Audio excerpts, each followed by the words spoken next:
esta mañana me he propuesto tener una preparación para lo que va a ser el estudio del libro de Juan. Entonces vamos a estar viendo una introducción a lo que son los evangelios. Vamos a estar leyendo y aprendiendo y entendiendo un poquito más de la perspectiva de los evangelios y lo que estaremos viendo más a detalle cuando estudiemos el libro de Juan. ¿Ok? Muy bien. Antes de eso, vamos a orar y vamos a pedir al Señor que nos dirija. Esta mañana, Padre, también queremos pedirte que seas tú quien nos guíe, que podamos abrir tu palabra y que seas tú quien nos dé el entendimiento, la sabiduría en todas las cosas. Señor, no queremos escuchar nuestras propias opiniones, queremos leer lo que dice en tu palabra, queremos entender lo que está en tu palabra y queremos pedirte, Señor, que tú nos des la sabiduría necesaria para que no solamente podamos comprender lo que está escrito, que podamos ver la trascendencia, Señor, de las buenas nuevas que tú nos has dejado en tu palabra, que podamos ver el efecto que tiene en nuestra vida y que podamos dar testimonio de que tú estás trabajando en nosotros a través de tu palabra también. Señor, danos esa pasión por tu palabra, danos ese deseo que podamos decir, Señor, que en nuestros labios es más dulce que la miel. Señor, y te damos muchas gracias por este testimonio que nos has dejado de tu voluntad, de quién tú eres, de lo que tú esperas de nosotros, de lo que tú quieres hacer en nosotros y a través de nosotros. Te damos muchas gracias, Señor, en el nombre de Jesús. Amén. Muy bien. ¿Cuántos de ustedes ya fueron a ver la película de Noé? Sí, los vi en el cine a ustedes. ¿Alguien más por acá? ¿No? ¿No han ido? Bueno, antes de entrar en el estudio propiamente, quiero compartir con ustedes una nota, una observación o un comentario de Jesús Adrián Romero. Mi madre que está aquí me compartía así, por favor, un aplauso. Me compartía acerca de esto porque yo le hacía mis comentarios de la película. Me quedó un sabor amargo de boca. De hecho, cuando estaba la película le dije, ¿sabes qué? Vámonos ya. Y ya me aparé, no, espérate. Y le dije, bueno, si no me dejas ir, me voy a dormir aquí, ¿no? Y nos quedamos a ver la película hasta el final. Pero me llamó la atención el comentario y creo que es apropiado para la discusión que vamos a tener, que se los comparta. Dice Jesús Adrián Romero, ¿Noé o Sié? Ayer fui a ver la película de Noé y después de salir del cine la recomendé a través de las redes sociales. Entiendo que hay líderes desanimando a las personas para que no vayan a verla, argumentando que se aleja de la narrativa bíblica. ¿En serio? Toda película que se haga acerca de Noé tendrá que alejarse de la narrativa e incluir algo de ficción. La historia bíblica acerca de Noé está contenida en solo 4 hojas de la Biblia, muy poco material para hacer un guión de película. Pero aún en los libros completos que se convirtieron en guión de película, casi nunca se sigue el libro al pie de la letra. En el arte hay lo que se conoce como licencia poética y artística. Y esta es la libertad que tiene el productor o compositor o poeta de alejarse un poco de ciertas reglas o detalles con el fin de mejor comunicar una historia. Creo que los que están prohibiendo la película no entienden que el cine es arte y, como he dicho en el pasado, los cristianos pasan el arte por un filtro tan fino que muy pocos lo pueden atravesar. Estamos muy acostumbrados a encontrar el error y al diablo en todo, que difícilmente encontramos a Dios. Sin entrar en detalles para no provocar un spoiler alert, hubo momentos en la película en los que me sentí profundamente tocado por su mensaje. Y aunque no creo que la idea del productor de esta película sea el evangelismo, sino el tomar una historia bíblica y presentarla como arte, la película abre una excelente oportunidad de evangelismo y discusión sobre temas espirituales. Otros se quejan de que la película recurre a la fantasía y presenta algunos errores bíblicos, pero la verdad es que a veces escucho más fantasía y errores bíblicos predicadas desde los púlpitos, pero no hacemos nada al respecto. Disfruta la película. Ok. Bueno, primero que nada entiendo el comentario y también, bueno, a final de cuentas, ¿no? ¿Quién soy yo para contradecir a Jesús Adrián Romero? Pero lo que sí creo que es importante es que me disiento un poquito en cuanto a la opinión, porque Mis hijas, bueno, particularmente Eliana, les gustan mucho las películas del Señor de los Anillos. Y cuando vemos una de las películas, siempre está la discusión de qué cosa o no venía en el libro. ¿Sí? Y siempre dice, es que esto no sale en el libro, es que aquí la historia no es así. Y bueno, entiendes que a veces de un libro quieras sacar 40 películas, ¿no? Porque sabes que hay gente que le gusta y la estiras lo más posible para sacar el mayor número posible de películas. Y entiendo lo que dice Jesús Adrián Romero, eso es cierto. No podemos esperar que hagan una historia con todos los detalles que la Biblia no nos da. Lo que yo sí creo es que es importante la verdad. ¿Sí me explico? Es decir, si estamos tocando estamos tomando un argumento, mínimamente lo que se hace es que se respeta el argumento básico y puedes agregar todos los detalles que quieras. Puedes crear nuevos personajes secundarios, pero mantienes la historia. En el caso de Noé, mi percepción personal es que no es el caso. De hecho, el elemento principal, y eso fue lo que más me dolió, no lo han visto todavía, ¿verdad? Bueno, se los voy a platicar. Entonces, yo puedo entender todos esos detalles, pero mínimamente esperas que se mantenga el centro de la historia, ¿no? El corazón de la historia, y eso es lo importante. En este caso no fue el caso. Ve y vela y luego platicamos. Pero el punto es este: en las cosas de Dios, en los asuntos espirituales, la verdad sí es importante. Más allá del arte que pueda imprimir en ellas o de la poesía que le pueda poner, en los asuntos de Dios la verdad lo es todo. Y por eso enfatizamos tanto la necesidad del estudio de la palabra de Dios. Es importante que nosotros enfaticemos lo que la Biblia dice acerca de sí mismo y acerca de Dios. Y creo pues que en este caso la historia no cumple ese cometido. Por lo tanto, creo que nosotros debemos entender que aun cuando tú vayas a ver la película y te diviertas, que no es pecado, no estoy de acuerdo, yo no veo al diablo y todas esas cosas, pero insisto, creo que la verdad siempre se debe mantener en los asuntos espirituales. Y bueno, precisamente de eso vamos a hablar, porque mientras nos preparamos para estudiar el Evangelio de Juan, vamos a estar hablando de la vida de Jesús. Y he estado leyendo un poquito acerca de esto, porque es muy importante que nosotros veamos la necesidad que tenemos de entender particularmente el Evangelio de Juan en su contexto. Cuando nosotros hablamos de los evangelios, la mayoría de ustedes saben, quizá algunos no, pero la mayoría de ustedes saben que nos estamos refiriendo primero a 4 libros que están en la Biblia, ¿verdad? ¿Estamos de acuerdo? Son los primeros 4 libros que están en el Nuevo Testamento. Y comenzamos con el Evangelio de Mateo, luego está el de Marcos, está el de Lucas y está de Juan. Juan es el cuarto y es el que vamos a estar estudiando. Ahora, ¿cuántos sabemos de los evangelios? Primera pregunta, ¿cuántos saben lo que significa la palabra evangelio? Buenas nuevas, ¿sí? ¿Estamos de acuerdo? Ok, la palabra evangelio significa buenas nuevas y la palabra viene de la raíz que significa mensajero, que es ángelos. De allí viene la palabra evangelio. Un mensajero es un buen mensaje, una buena noticia.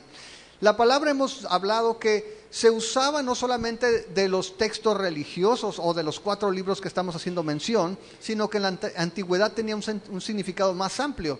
Era el mensaje llevado por un portavoz, por el ángelos, el mensajero, sobre una victoria, sobre alguna buena noticia, y era proclamada como evangelión, era una buena noticia.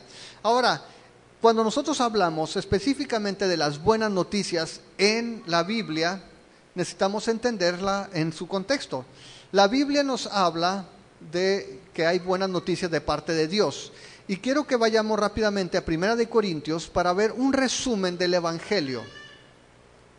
Las buenas noticias en 1 Corintios 15, Pablo la resume rápidamente, dice en el verso 1: además les declaro, hermanos, el Evangelio que les he predicado, el cual también recibieron, en el cual también perseveran, por el cual asimismo, si retienen la palabra que les he predicado, son salvos, si no creyeron en vano, porque primeramente les he enseñado lo que asimismo recibí, que Cristo murió por nuestros pecados conforme a las Escrituras, y que fue sepultado y resucitó al tercer día, conforme a las Escrituras, y que apareció a Cefas y después a los 12, después apareció a más de 500 hermanos a la vez, de los cuales muchos viven aún y otros ya duermen. Después apareció a Jacobo, después a todos los apóstoles y al último de todos, como a un abortivo, me apareció a mí.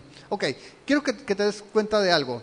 Aquí está dando Pablo un resumen del Evangelio y dice allí que lo que se ha predicado básicamente es esto: Cristo murió por nuestros pecados, ¿sí? Cristo murió por nuestros pecados, y luego dice el versículo 4, fue sepultado, resucitó al tercer día, conforme a las Escrituras. ¿Cuál es el mensaje de las buenas nuevas? El mensaje básicamente, si lo resumiéramos, es: Cristo vino, murió, fue sepultado y resucitó. Murió y resucitó. Ahora, hay algo muy relacionado con lo que estoy mencionando. Dice allí en el verso 3 que murió por nuestros pecados. ¿Conforme a quién? Conforme a las Escrituras. Conforme a las Escrituras. No es algo que se inventó, es algo que estaba escrito, que estaba profetizado desde el Antiguo Testamento. Y luego dice aquí que fue sepultado y resucitó al tercer día, conforme a Aronofsky, el director de cine, no. Conforme a Jesús Adrián Romero, tampoco. Conforme a las Escrituras. Nuevamente nos está confirmando el mensaje central del Evangelio. Cristo murió por nuestros pecados, como está en la Biblia, y resucitó al tercer día, como está en la Biblia. Y ese es el mensaje del Evangelio. Tenemos buenas noticias de parte de Dios porque hay alguien que pagó por tus pecados y por los míos. Hay alguien que pagó, y hablábamos de esto la semana pasada, por esa deuda que no podíamos pagar. Es Cristo muriendo y resucitando como testimonio de que es Hijo de Dios. Ahora, en ese sentido, estas buenas noticias están contenidas en estos 4 libros. Básicamente, si pensáramos en biografías de Jesús, diríamos los evangelios. Los evangelios nos van a dar la historia de Cristo. Pero es importante que cuando leamos los evangelios no los veamos como una mera biografía, porque en realidad cada evangelio tiene una perspectiva en particular y una intención en particular para los que están leyéndolos. El evangelio de Juan no es el único, es el cuarto, mencionábamos ahorita, en el orden de aparición. Y como mencionaba, si bien tenemos 4 evangelios, no son exactamente iguales. Tú pudieras decir, ¿para qué queremos 4 evangelios? ¿Por qué no escribir un evangelio que se hubieran puesto de acuerdo Marcos, Lucas, ¿no? Mateo y Juan, y escriben uno solo y ya tenemos el compendio del evangelio, o el evangelio de un solo tomo? Pero es importante que entendamos que estos 4 evangelios nos van a dar una perspectiva más completa de la persona de Jesús. Por ejemplo, un detalle interesante es que de estos 4 evangelios hay 3 que son muy similares. ¿Alguien sabe cómo se llaman esos 3 evangelios? ¿Cómo? ¿Alguien sabe? Sí, Mateo, Marcos y Lucas son 3 evangelios, son muy parecidos, pero ¿cómo se les llama cuando están agrupados? Los evangelios, ¿sin qué? Sinópticos. Sinópticos. La palabra sinópticos significa que los puedes ver juntos, que puedes poner aquí 1, 2 y 3, porque hay pasajes que son paralelos. En algún momento hemos hablado de esto. Si tú vas a tu Biblia y estás estudiando algunos de los pasajes, por ejemplo, la alimentación de los 5,000, vas a ver que en el encabezado muchas Biblias dicen Lucas, fulano, Mateo, van a hacer referencia a otros evangelios donde el mismo pasaje es tratado con una perspectiva diferente. Esos 3 evangelios sinópticos son muy similares en los hechos que están narrando, aunque no en la perspectiva, y ahorita vamos a ver. Juan es diferente. Juan, por ser tan diferente, se agrupa, o más bien está por separado, no entra en esa agrupación. Dicen los expertos, el 93% del contenido de Juan es diferente al resto de los 3 evangelios, a los otros 3 evangelios. ¿Sí me explico? La perspectiva que tiene Juan de Jesús, o lo que describe, es completamente diferente. 93% de su contenido no está en los otros. Ahora, Cuando pensamos en cada uno de estos hombres que Dios usó para escribir los evangelios, te vas a dar cuenta que tenían un trasfondo diferente y una perspectiva diferente de la sociedad, del tiempo en el que estaban viviendo y la manera en que escribieron el evangelio también para públicos diferentes. Por ejemplo, si tú piensas en Mateo, Mateo no se llamaba Mateo, ¿cómo se llamaba?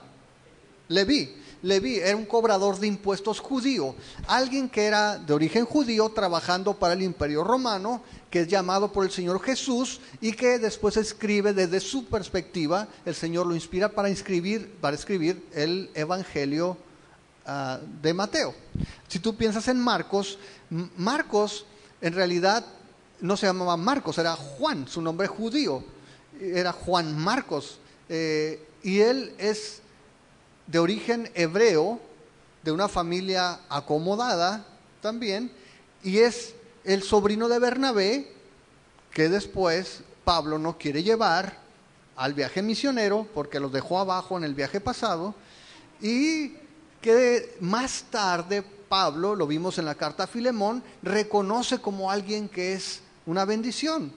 De hecho, Pedro escribe de él que era su hijo también. Pedro tenía una relación también con Marcos.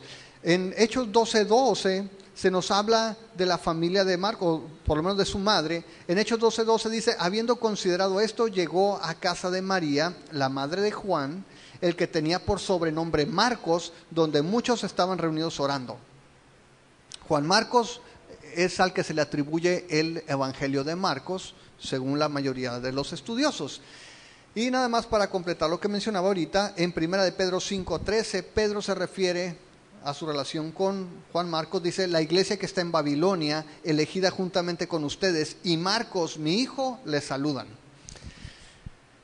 Lucas no era judío, Lucas era médico de profesión y es el único gentil que escribe un evangelio, y su enfoque como no judío, como gentil, es poner énfasis en cómo Jesús amaba también a los no judíos, cómo tenía compasión de los gentiles también, y se distingue el Evangelio de Lucas por ser muy escrupuloso con los detalles, por ser muy preciso y por tratar de ordenar, y es lo que menciona cuando le escribe a Teófilo, que es la persona a la que le dirige sus escritos, y le dice: he tratado de ponerlos en orden para que te quede claro la vida de este hombre, de Jesús. Es importante que entiendas, y es muy meticuloso en su narración de los detalles. Entonces, si vamos comparando, nos vamos a dar cuenta que tienen diferentes perspectivas, aun cuando están hablando del mismo mensaje.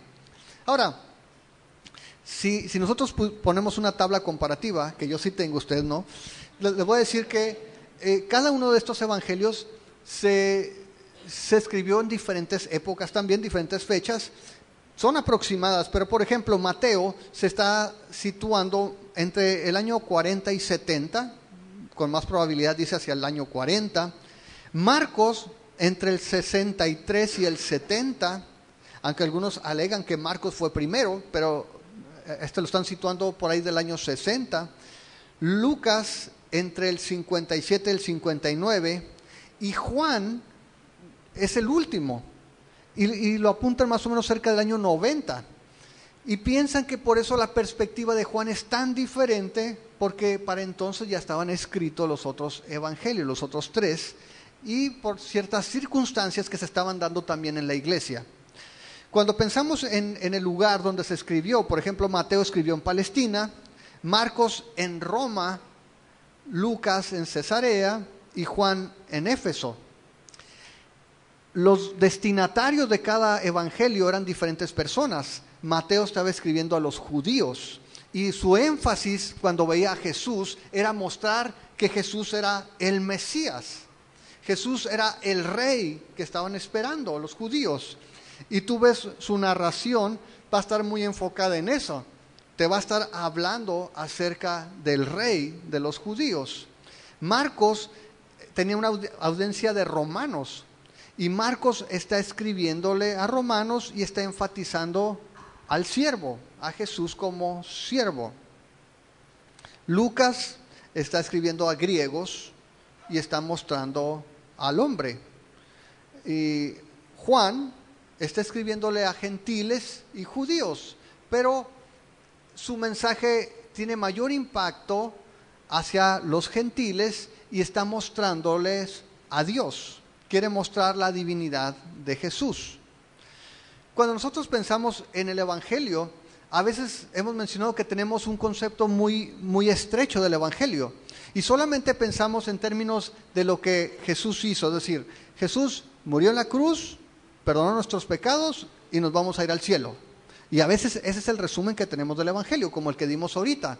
Pero el alcance del Evangelio es mucho más amplio.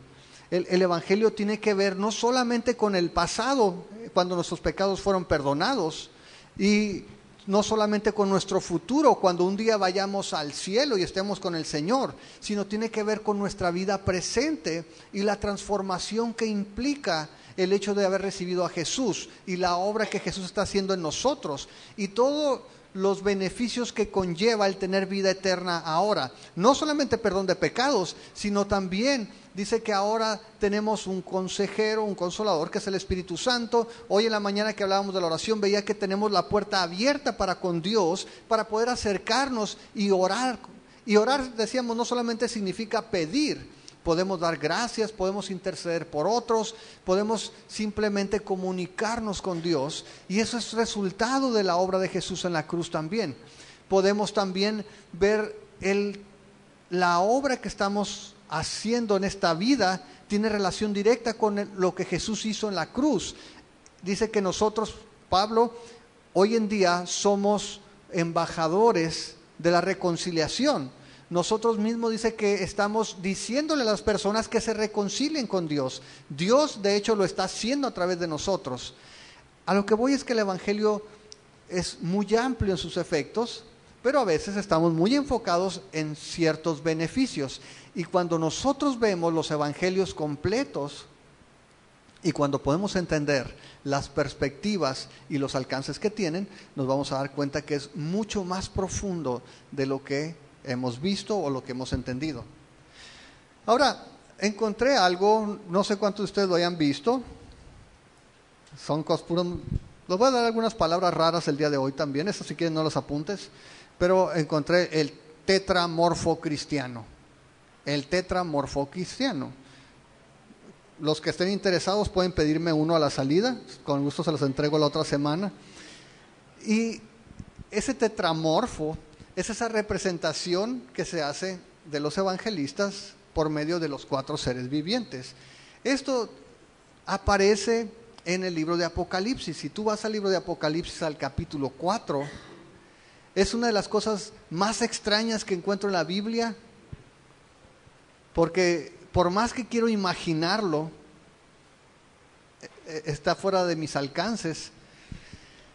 Dice el verso 1, imagínense esto, Juan, el que escribe el Evangelio de Juan, es el mismo Juan que escribe las epístolas de Juan. Qué loco, ¿no? Es el mismo Juan que escribe el Evangelio, que escribe las cartas, y es el mismo que escribe Apocalipsis. Es el que tiene la revelación de las cosas que están por suceder. Y en una de esas visiones está en el capítulo 4 y puede ver el cielo, puede ver la adoración que hay en el cielo, y de hecho probablemente tu Biblia tenga el título de la adoración celestial. Dice el verso 1, después de esto miré, y he aquí una puerta abierta en el cielo, y la primera voz que oí, como de trompeta, hablando conmigo, dijo, sube acá, y yo te mostraré las cosas que sucederán después de estas. Y al instante yo estaba en el Espíritu, y he aquí un trono establecido en el cielo, y en el trono uno sentado, y el aspecto del que estaba sentado era semejante a piedra de jaspe y de cornalina, y había alrededor del trono un arco iris, semejante en aspecto a la esmeralda. Y alrededor del trono había 24 tronos, y vi sentados en los tronos a 24 ancianos, vestidos de ropas blancas, con coronas de oro en sus cabezas. No sé si hasta aquí te lo pudiste imaginar. Yo no sé cómo te puedes imaginar un trono, o sea, el trono con una persona sentada, semejante a piedra de jaspe y de cornalina, y luego que alrededor haya un arco iris semejante en aspecto a esmeralda. El arco iris son varios colores, la esmeralda, hasta donde yo sé, es un solo color. Y dice allí que alrededor hay 24 tronos, hay 24 ancianos vestidos con ropas blancas, con coronas de oro en sus cabezas. Aquí ya me saqué de onda, pero eso no lo más verso todavía. Dice aquí, el verso 5, del trono salían relámpagos y truenos y voces, y delante del trono ardían 7 lámparas de fuego, las cuales son los 7 espíritus de Dios. Y delante del trono había como un mar de vidrio semejante al cristal, y junto al trono y alrededor del trono 4 seres vivientes, llenos de ojos, delante y detrás. El primer ser viviente era semejante a un león, el segundo era semejante a un becerro, el tercero tenía rostro como de hombre, y el cuarto era semejante a un águila volando. Y los 4 seres vivientes tenían cada uno 6 alas, y alrededor y por dentro estaban llenos de ojos, y no cesaban día y noche de decir: Santo, Santo, Santo es el Señor Dios Todopoderoso, el que era, el que es y el que ha de venir. Y siempre que aquellos seres vivientes dan gloria y honra y acción de gracias al que está sentado en el trono, al que vive por los siglos de los siglos, los 24 ancianos se postran delante del que está sentado en el trono y adoran al que vive por los siglos de los siglos, y echan sus coronas delante del trono diciendo: Señor, digno eres de recibir la gloria y la honra y el poder, porque tú creaste todas las cosas y por tu voluntad existen y fueron creadas. Esta visión de estos seres llenos de ojos es la misma que tuvo Ezequiel. Cuando tú vas a Ezequiel al capítulo 1, que estaba en el río Quebar, ahí dice que tuvo esta visión. Algunos dicen que fueron ovnis. Claro, suena bastante plausible su explicación, pero la Biblia nos habla de algo más, algo espiritual. Y lo que nos muestra es estos seres vivientes. Ahora, ¿por qué estoy tocando esto? Porque entre los cristianos han tomado esas figuras como una representación de los aspectos de Cristo. Y cada uno de los evangelistas es representado también en el arte. Vas a encontrar pinturas antiguas o vitrales donde se hace la representación de los evangelios con cada uno de estos seres vivientes. Es decir, en uno vas a encontrar a un hombre, otro un águila, un león y el buey o el becerro. Hablando de los evangelios, porque dicen cada uno de estos evangelios habla de alguna de las facetas de la vida del Señor Jesucristo. Y bueno, yo encontré algunas de las explicaciones. Por ejemplo, el caso de Mateo. A Mateo dice que le asignan el hombre porque cuando tú ves el libro de Mateo, ¿cómo comienza Mateo? ¿Qué es lo primero que nos muestra? La genealogía. Como el enfoque de Mateo hacia los judíos es que entiendan que Cristo o que Jesús es el ungido, que Jesús es el rey que están esperando. Comienza hablando de su genealogía para mostrar que Jesús viene de la familia de David, que era el único heredero al trono. Pero también nos muestra que si sigues el linaje hasta arriba es de la semilla de Abraham, y nos muestra que es de la semilla de David. Y comienza Mateo poniendo esa identificación, ese énfasis en que veamos a Jesús como el rey en su linaje humano, en su linaje como hombre. Algo que la Biblia después nos muestra cuando Pablo les está escribiendo a los romanos en el capítulo 1 y dice que el evangelio acerca de su hijo Jesús, que era del linaje de David según la carne y que fue confirmado hijo de Dios con poder por medio de la resurrección de los muertos.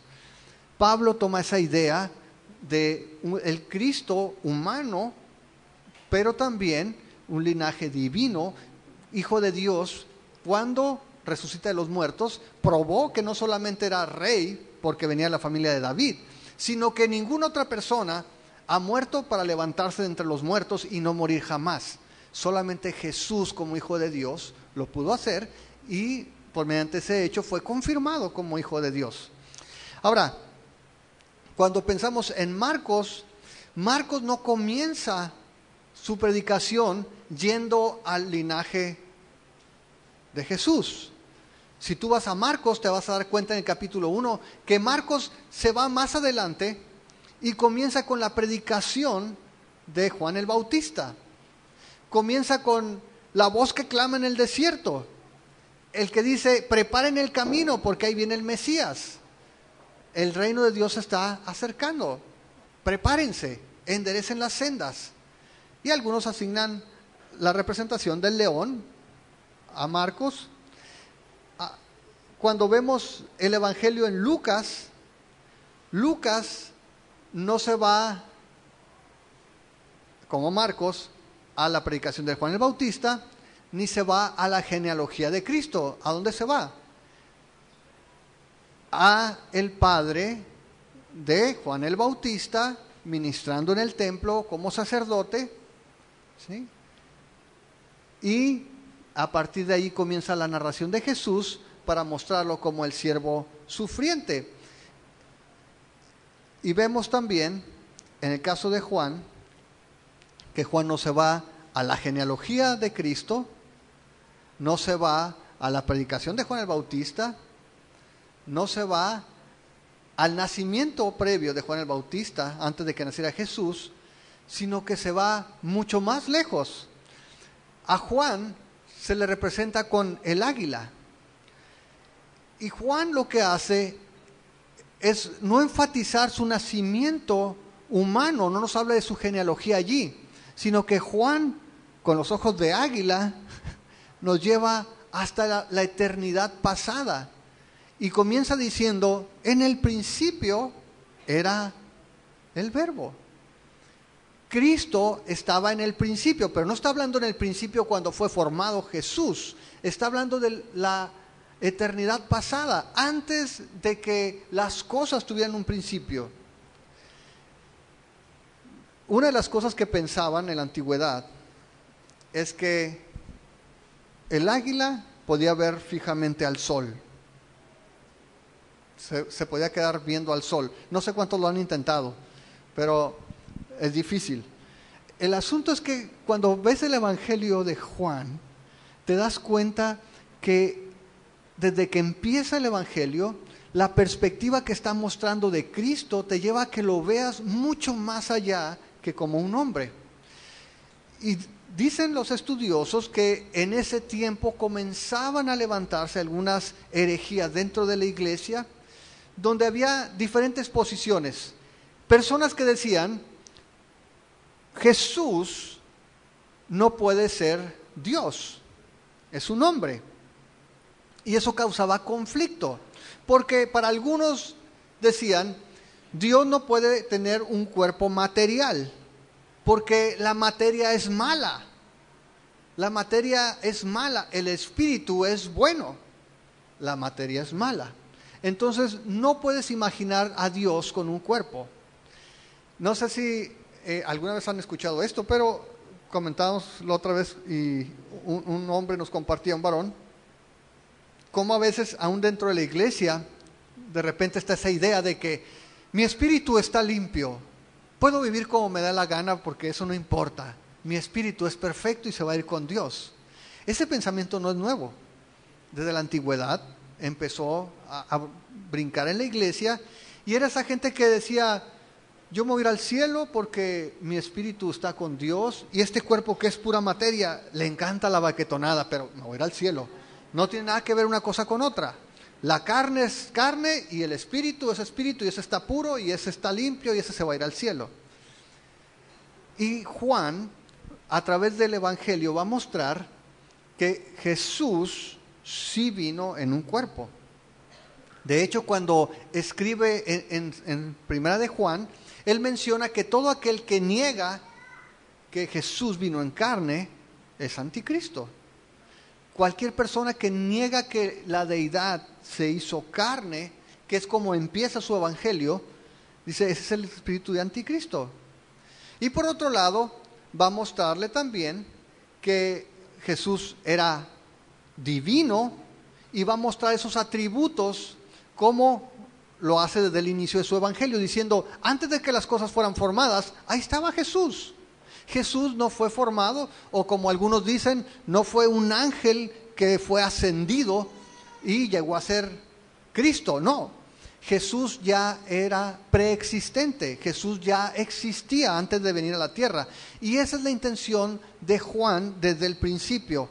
Juan quiere llevarnos a que podamos ver a Jesús de esa manera, como 100% hombre y 100% Dios. Ahora, si ustedes recuerdan, los que vinieron al discipulado, hablamos acerca de Jesús y veíamos precisamente estas herejías de personas que decían, no, Jesús no era humano, parecía humano, pero no era humano. En la antigüedad a eso se le llamaba docetismo, porque la raíz de la palabra doque significa parecer. Entonces decían, no, Jesús parece humano, pero no, es un ser especial. Y si ustedes recuerdan cuando vimos esas herejías, eran algunos que decían, Jesús vino en un cuerpo humano, pero su espíritu y todo eso estaba separado, su naturaleza era divina. Cuerpo humano, naturaleza divina separada. O decían, no, Jesús tenía una naturaleza humana y una naturaleza divina separadas. Y decíamos que algunos decían, cuando Jesús fue crucificado, estaba el puro cascarón ahí. Jesús ya estaba en el cielo comiendo nachos, decían, ¿no? Viendo todo, porque estaban separados. Pero Juan dice, no, Jesús era 100% humano y 100% divino. Y esa es su intención al escribir el Evangelio. Por eso Juan no va a entrar en tantos detalles de genealogías, por eso Juan no va a narrar todos los milagros, porque lo que Juan escribe tiene un propósito muy, muy particular. Si tú ves en el Evangelio de Juan, te vas a dar cuenta que, por ejemplo, Jesús en el capítulo 20, Juan 20, verso 30, estaba ya terminando el Evangelio y dice, hizo además Jesús muchas otras señales en presencia de sus discípulos, las cuales no están escritas en este libro, pero estas se han escrito para que crean que Jesús es el Cristo, el Hijo de Dios, y para que creyendo tengan vida en su nombre.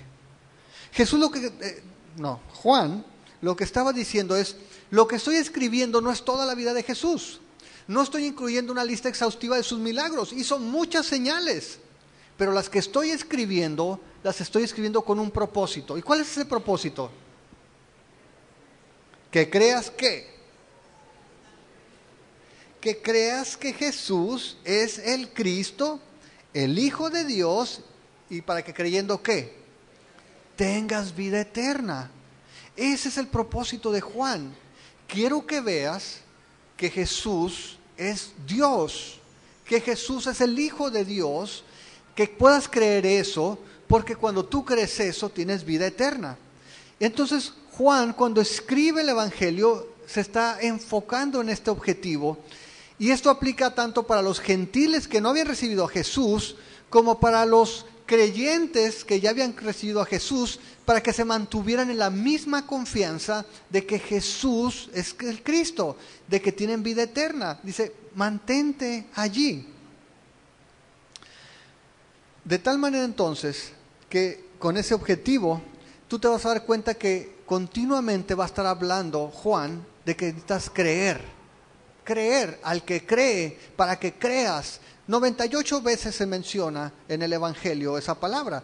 Vas a encontrar otras palabras que se repiten continuamente, como luz, tinieblas, vida.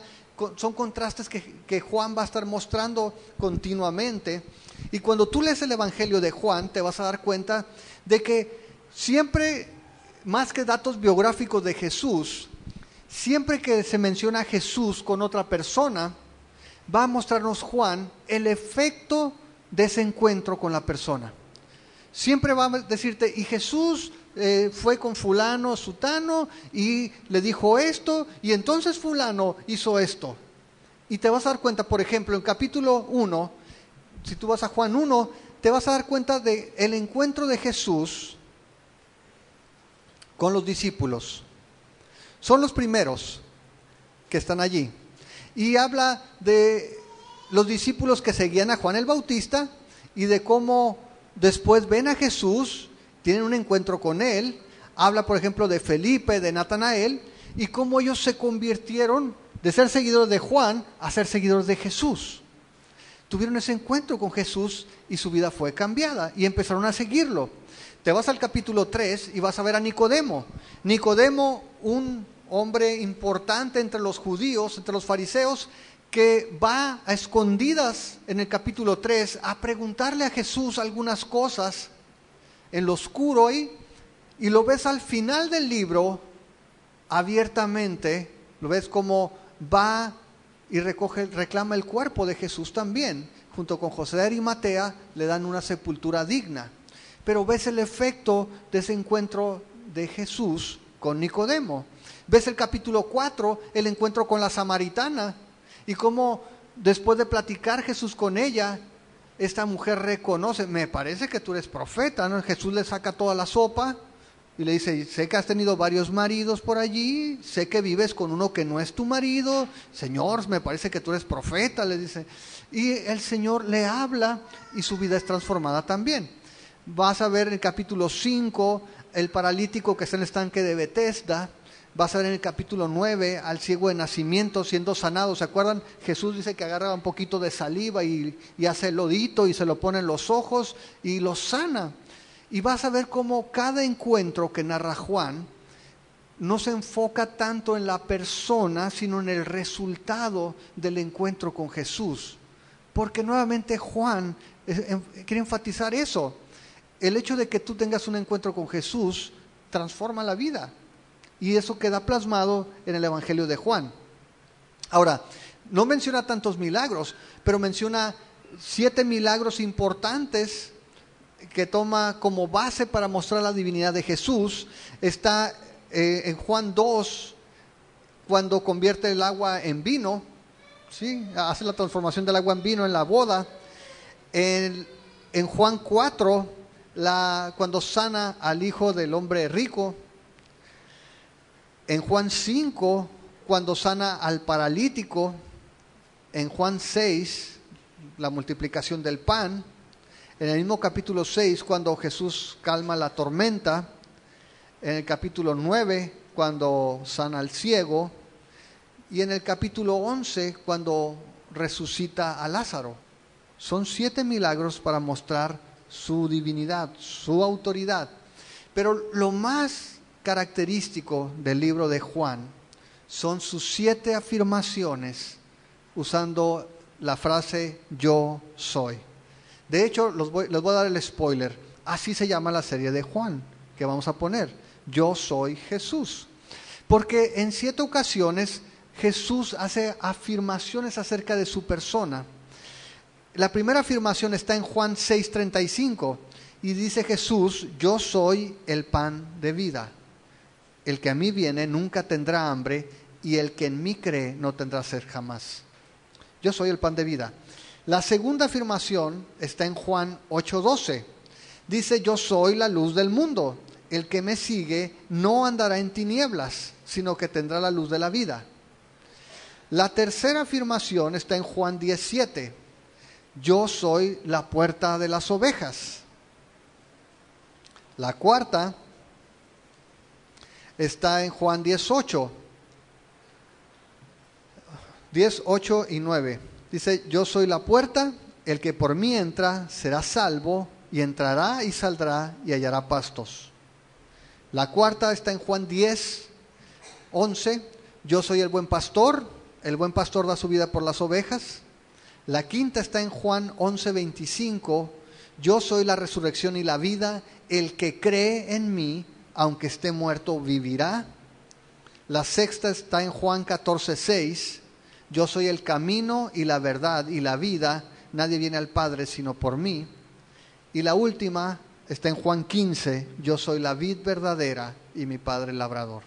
Estas siete afirmaciones son únicas en el Evangelio de Juan. Y están presentando a Jesús desde una perspectiva divina. ¿Quién puede decir, yo soy el único camino para que vayas al Padre? ¿Quién puede decir eso sin que pienses que está loco?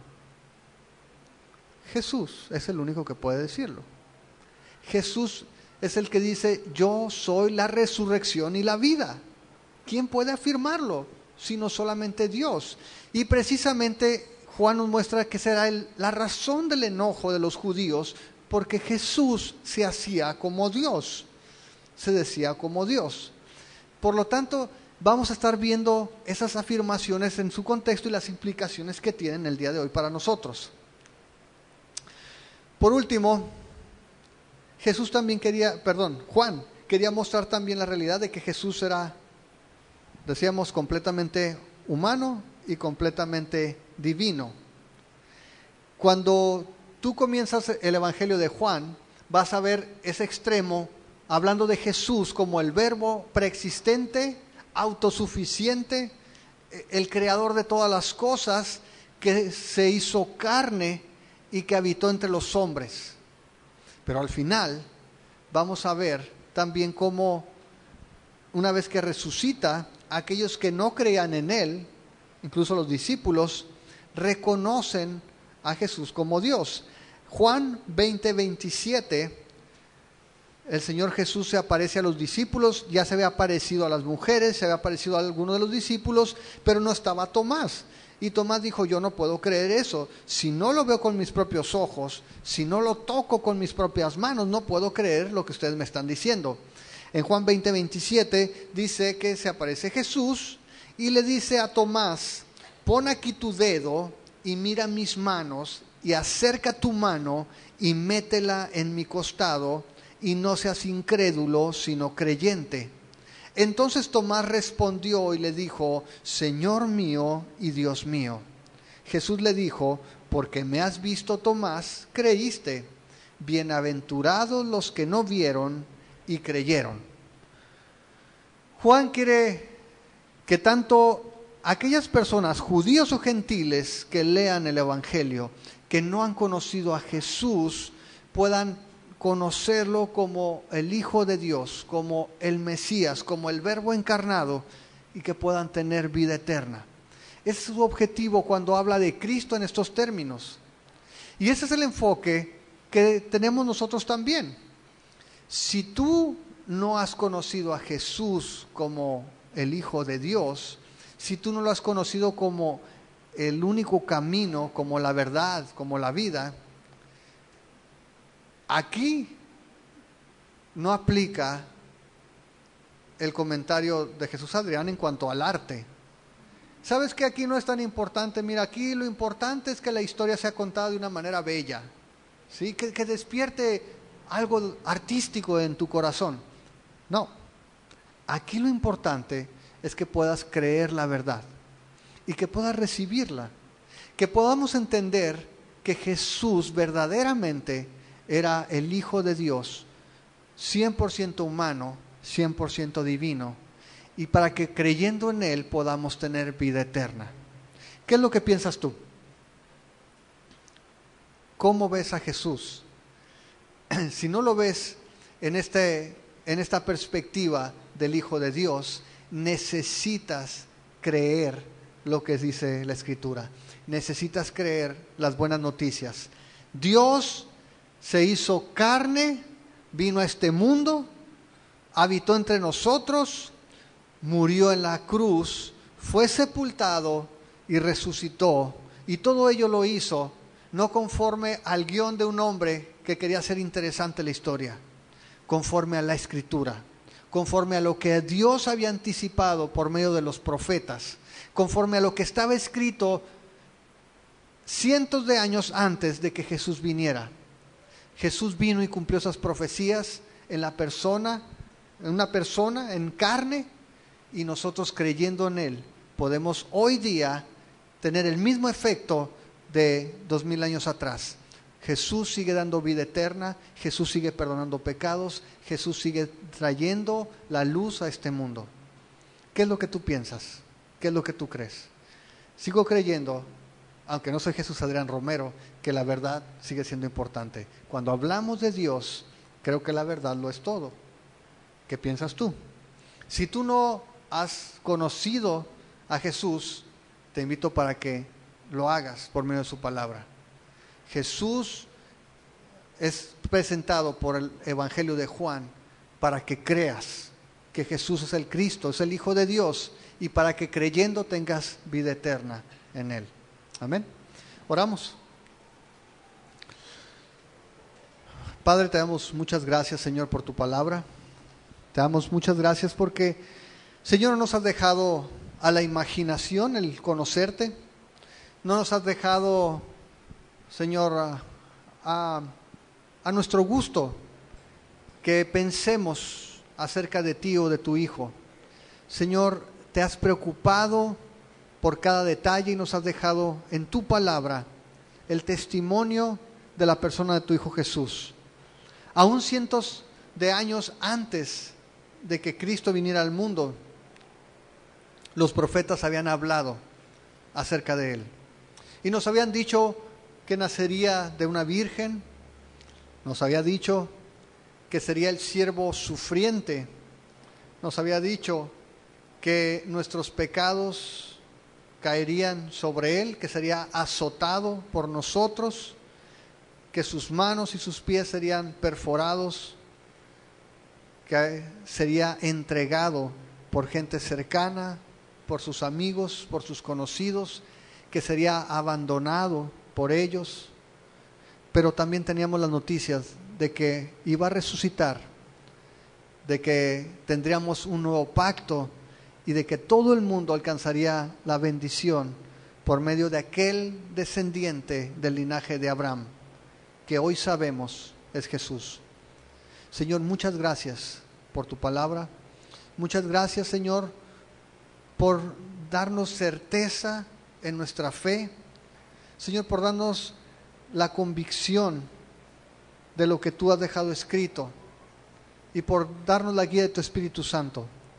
Señor, guíanos, dirígenos para que podamos mantenernos, Señor, en tu palabra, para que no nos apartemos, no nos desviemos y para que podamos ver a Jesús en esa profundidad, Señor, no como un hombre bueno que vino a dejarnos un ejemplo de vida, no como un filósofo o un moralista revolucionario, Señor, no como un hombre sabio como tantos, que podamos ver al Dios hecho carne, sufriendo las mismas tentaciones que nosotros, pero sin pecado, padeciendo las mismas necesidades que nosotros, pero siempre sujeto a la voluntad del Padre. Que podamos ver en Jesús un sumo sacerdote que nos conviene porque nos entiende, porque se compadece de nosotros, porque está intercediendo por nosotros y porque, como Él mismo dijo, es el buen pastor que da su vida por las ovejas. Señor, gracias por tu Hijo Jesús, gracias por el sacrificio en la cruz para pagar nuestros pecados, porque hoy podemos tener la confianza de que tú nos